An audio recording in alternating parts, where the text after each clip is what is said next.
Welcome back live to beautiful Times Square. A million revelers right here ready to count down to 2024. You know, 2024 is such a big year. We talk about this quite a bit. It is a presidential election year. And of course, there's been nothing short of fireworks, if you will, especially on the Republican side. And the long list of candidates, plus the presidential frontrunner and all that he's undertaking at this time. Senior correspondent John Huddy has the very latest. The unofficial start of the Republican campaign for president really kicked off November 15th, 2022, when former President Trump announced his candidacy for re-election. Trump officially hit the campaign trail a few months later in South Carolina on January 28th, followed by his official campaign kickoff March 25th in Waco, Texas.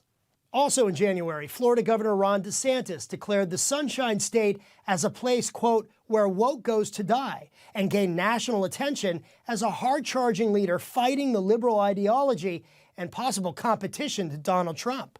With growing GOP support and donors, DeSantis officially launched his campaign May 24th during a Twitter Spaces forum with Elon Musk, in what the New York Times described as the, quote, announcement not heard round the world. Governor DeSantis' campaign ad fared a little bit better.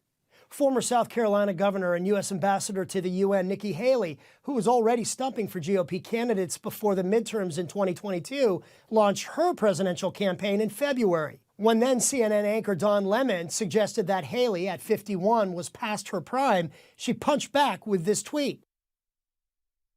Also in February, tech entrepreneur and millennial favorite Vivek Ramaswamy jumped into the race as a political outsider, ushering in a younger generation to the GOP and a feud with Haley. Before the Haley-Ramaswamy rumble, South Carolina Senator Tim Scott also jumped in the race, having some feisty debates himself before bowing out in November. And in April, former Arkansas Governor Asa Hutchinson announced his plan to, quote, bring out the best of America. From there, the list continued to grow, with cameos by Miami Mayor Francis Suarez, conservative radio commentator Larry Elder, North Dakota Governor Doug Burgum, and businessman Perry Johnson.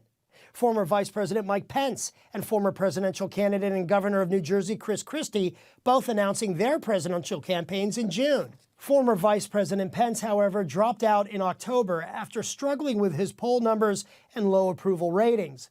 Governor Christie continues to fight and fire away at Donald Trump. Well, the name didn't stick, nor did Christie's slight bump in poll numbers after that debate, but Governor Christie is hanging on, as is Asa Hutchinson, at least for now anyway. The race is really down to an earnest five, though: DeSantis, Christie, Haley, Ramaswamy, and Trump.